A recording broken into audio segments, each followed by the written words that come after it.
Il-Prim Ministru Robert Abela sostna l-importanza ta' sostennu l-għajnuna mill-gvernijiet rispettivi Ewropej quddiem l-isfidi li għaddejjin minnhom bħalissa.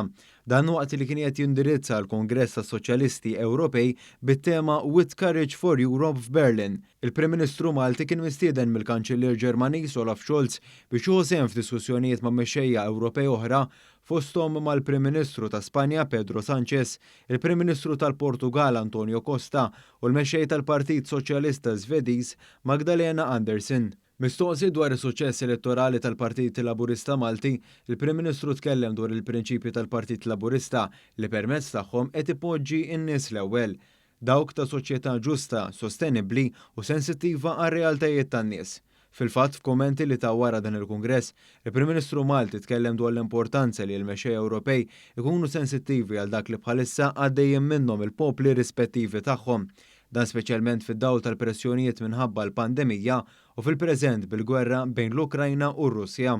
Ir-realtajiet ta' żieda tal-prezzijiet fejn jidħlu il-fuels, fejn jidħol id-dawl, fejn jidħol il-prezz tal-ikel, fejn jidħol il-prezz tal-loġistika, jekk aħna bħala gvernijiet differenti se ninjoraw dawk ir-realtajiet u għamenew lid-dinja lil popli differenti se jitilfu il-fiduċja fil-gvernijiet tagħhom.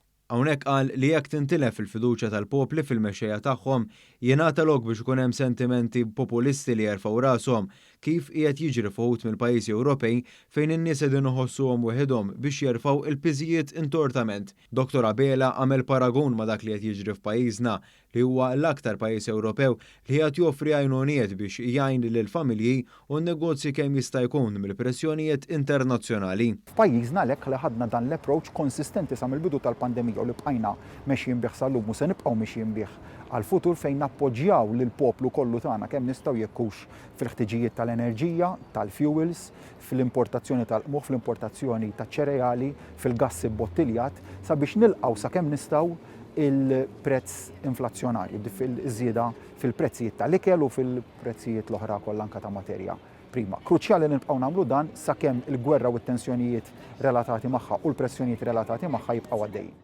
Fid-diskussjonijiet li kellu, il-Prim Ministru spjega wkoll kif l-ambjent irid ikun iċċavett tal-futur sostenibbli u spjega kif quddiem l-isfida tal-bidla fil-klima Malta lesta li tkun minn ta' quddiem net biex tippromuovi d-dekarbonizzazzjoni u d-diġitalizzazzjoni żewġ pilastri ewlenin fil-viżjoni ekonomika ta' pajjiżna.